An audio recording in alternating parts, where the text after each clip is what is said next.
Welcome to the Emotional Eating Unwrapped podcast. I'm your host, Alana Kessler, an emotional eating and weight loss coach for women looking to fall in love with eating, create healthy attachments with food, and lose weight sustainably.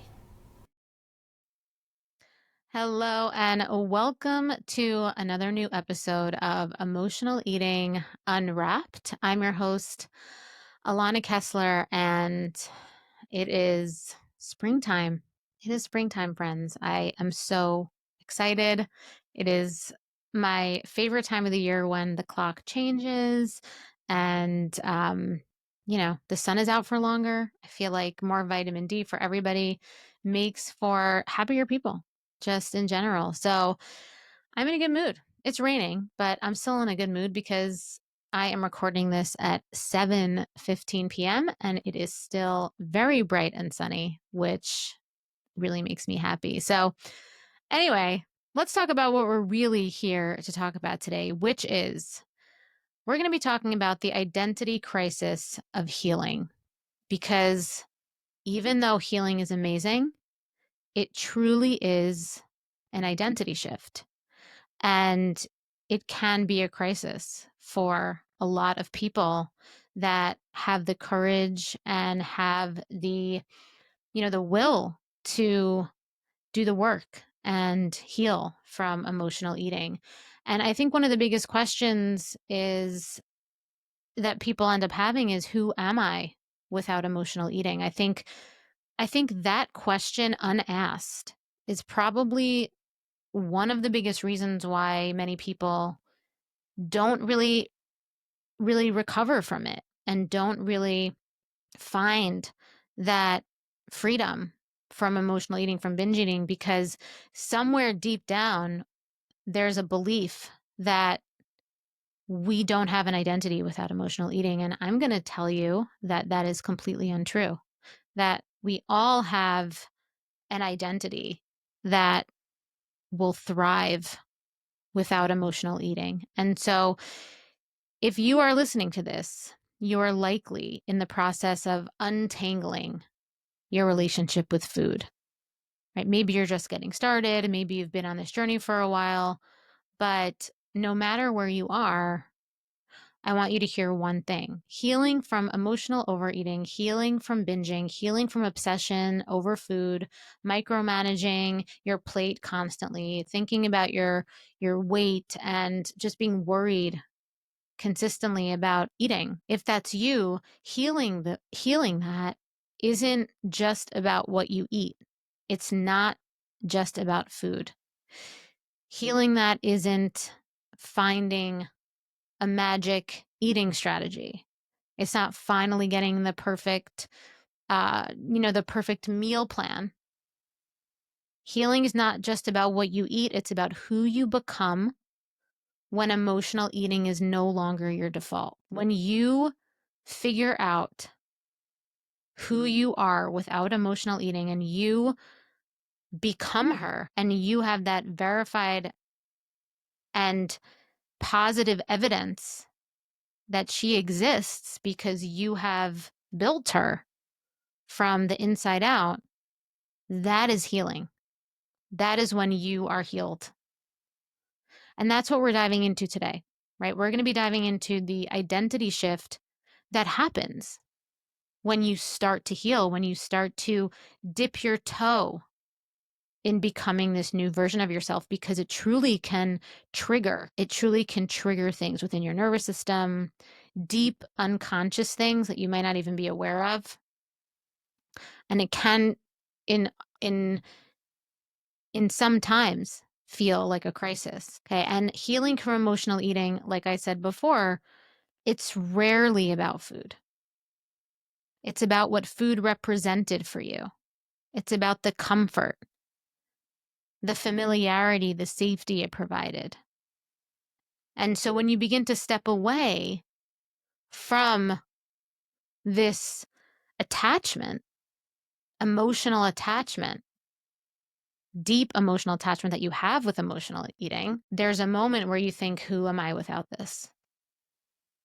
I've never worked with one person that didn't tell me that that was something that they were worried about, right? And normally it's because I have pulled it out of them, because sometimes we don't even know that that's a limiting belief, that that's a worry, that that's a deep self-worth fear. So if you've ever found yourself struggling with that question, if you've only heard the question for the first time right now, if right now is the first time you've heard that question in your mind, that you've ever reflected or processed that question, if you've ever felt unsettled, even as you're making progress, if you've ever noticed yourself sabotaging the positive changes that are happening in your body, in your life, in your mindset, just as it starts to feel real, just as it starts to work,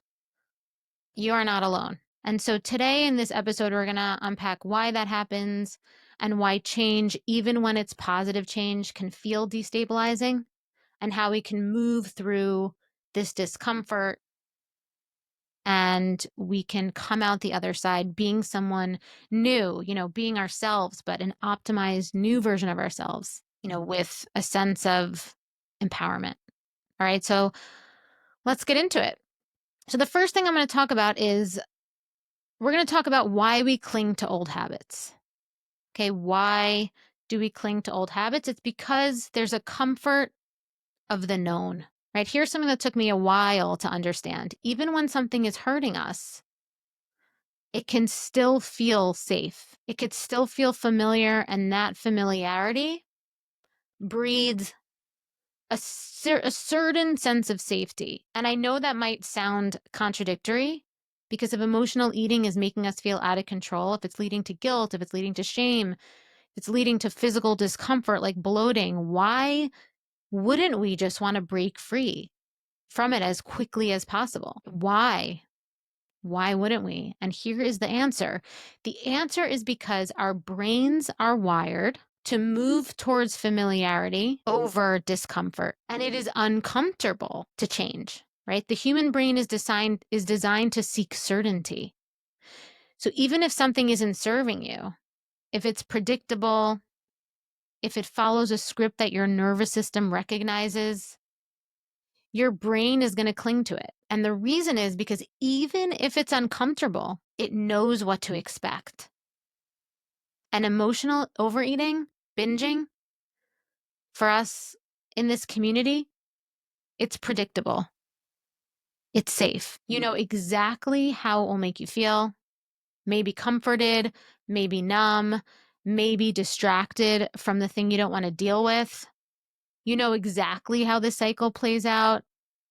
Even if there's a part of you beforehand that's like, maybe it'll be different this time, you know exactly how the cycle is going to play out. The craving, the eating, the relief, the guilt, the resolve to do better next time. It's a script that you have followed over and over and over again. Right? It's familiar. You know the food won't argue back. You know it won't reject you. You know it won't demand more from you.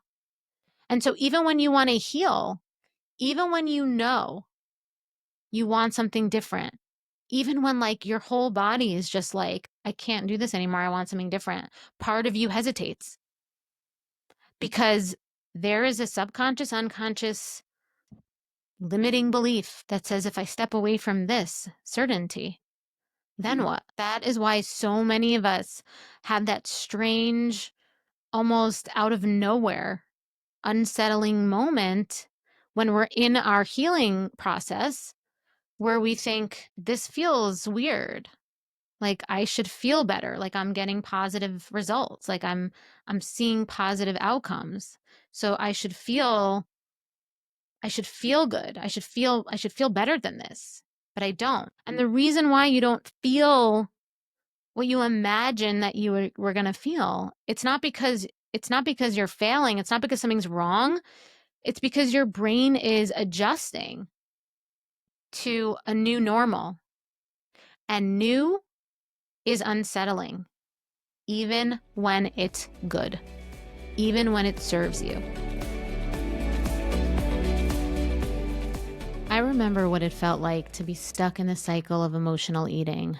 I tried every diet out there, counting, tracking, restricting, but nothing ever worked. Food controlled my life, my thoughts, and I constantly felt guilty after eating. But once I learned how to heal the emotional triggers behind my eating and trust my body, everything changed. I stopped obsessing over food, the weight started coming off naturally, and I found real freedom in how I ate and lived. So, I created the Sober Eating year-long mentorship to help other women experience the same transformation. So you can stop battling with food, you can lose weight without deprivation, and you can feel confident in your body again. In this mentorship, you'll have access to my proven nervous system rewiring method. You'll have access to live coaching with me, weekly accountability, and a community of women who truly understand your journey. You'll also have free access to my signature programs, the Emotional Eating Solution and Decoding Permanent Weight Loss, valued at $2,000. Click the link in the show notes to explore the mentorship today. You don't have to do this alone. I'll be right there with you every step of the way.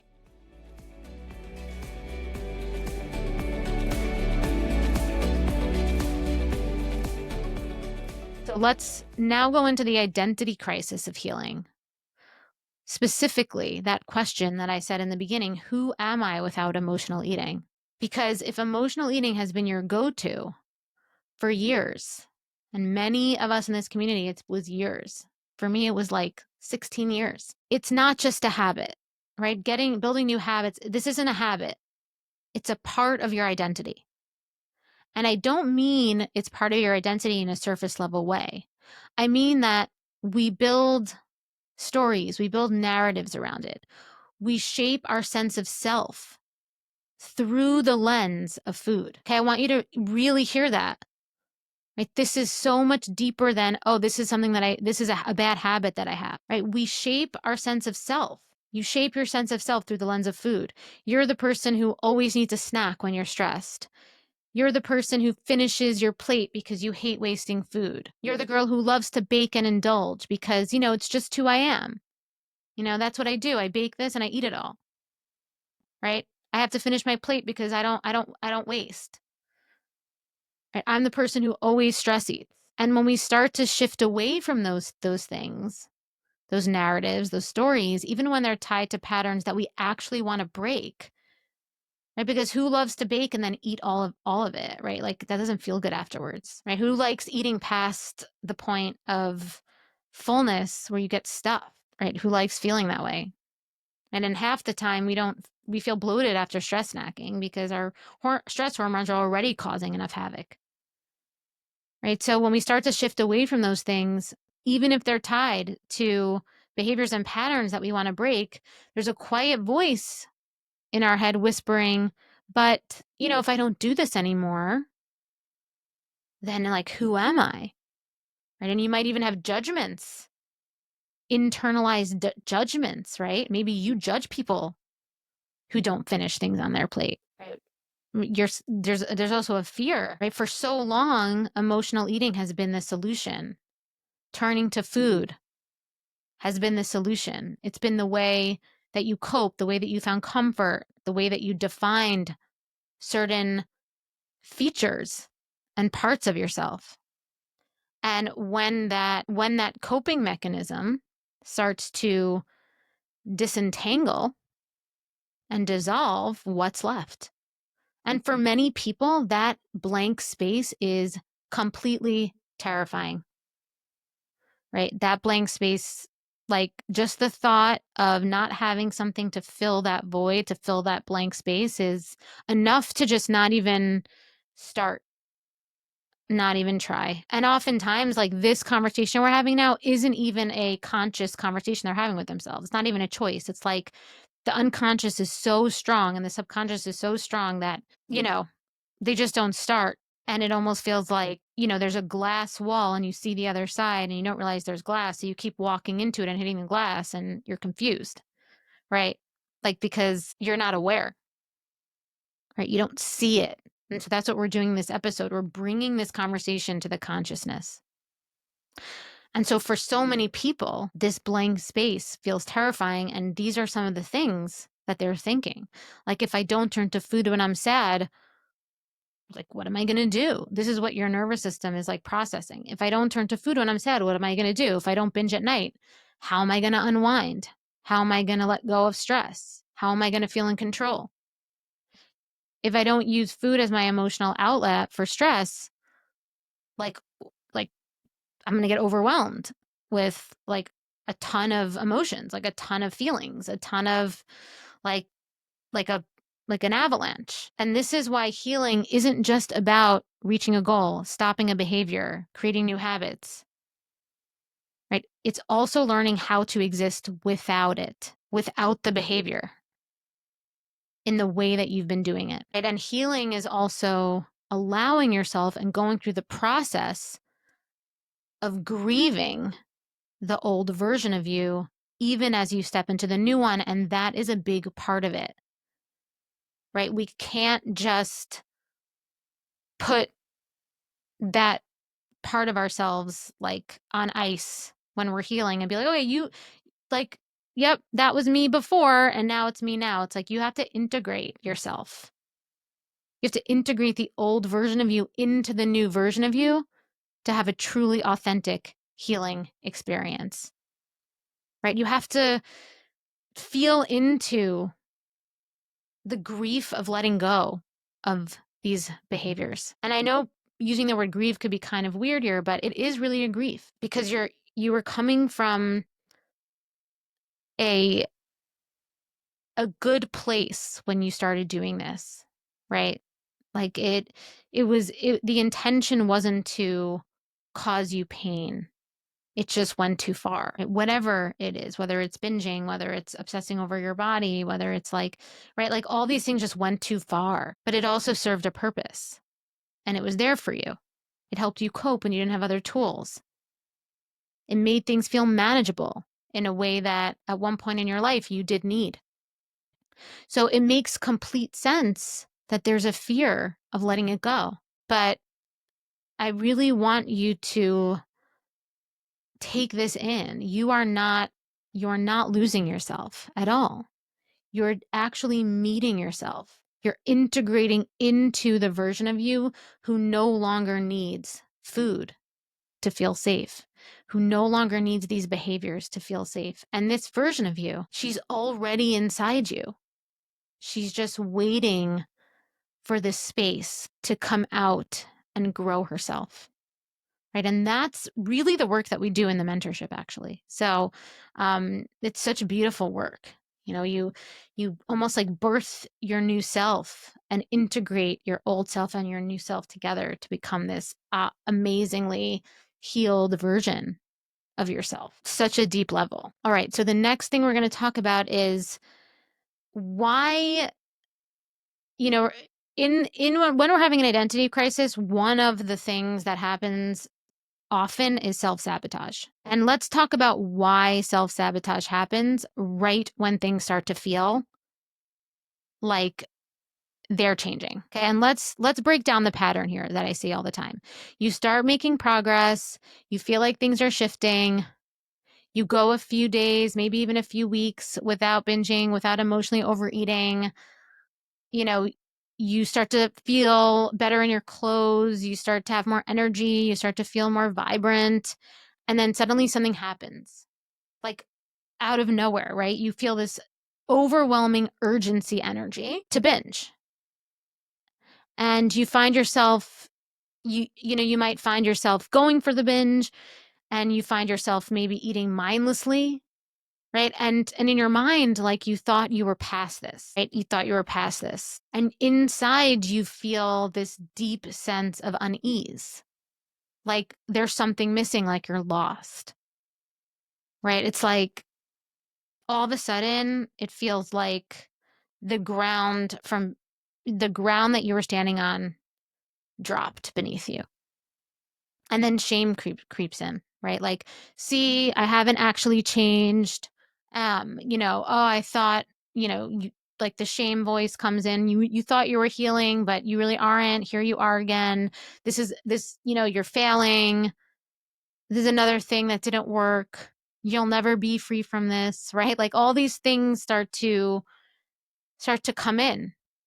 But here's what I want you to understand, self-sabotage, it's not a failure, actually. When we self-sabotage, after we've made progress, things started shifting, it's actually proof that you're stepping into new territory, right? I actually have a whole module in the mentorship about this because it's part of the process, right? Your subconscious, it wants to keep you in familiar patterns, like we said earlier in the episode, right? It wants to keep you in familiar patterns, even the unhealthy ones, because once again, familiar is predictable and predictable means safe.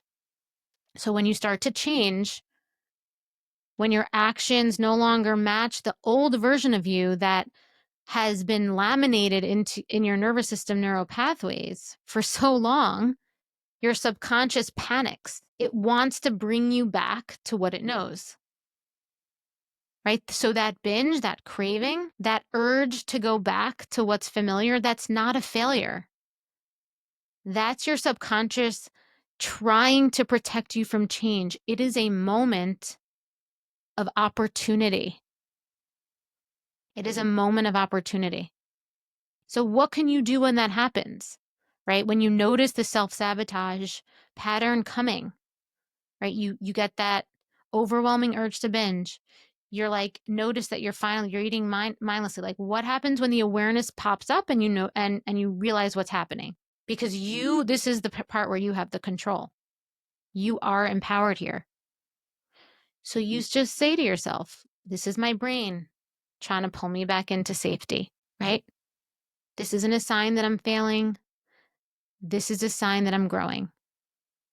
And instead of reacting from a place of shame or powerlessness, you breathe through it, right? You remind yourself, this discomfort isn't dangerous, right? I can exist without my old patterns. I can be safe without my old patterns. I'm not afraid of the empty space because that's where the new version of me is being birthed into, right? I don't need to run back to food. I can sit with this feeling and let it pass. And yes, I'm going to be honest, this will feel uncomfortable at first. In fact, many of the women in my mentorship will tell you, hopefully if you join us, that is a majority feeling that we have, that the women are feeling, especially in the first couple weeks, right? It will feel uncomfortable at first.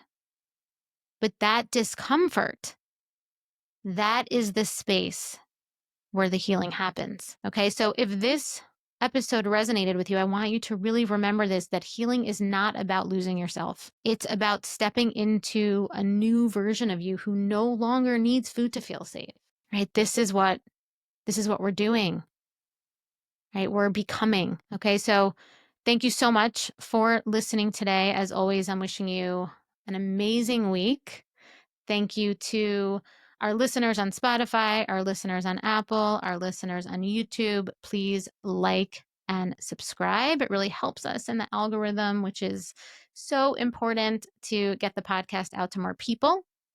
So until next time, I'm Alana, and thank you for listening to Emotional Eating Unwrapped.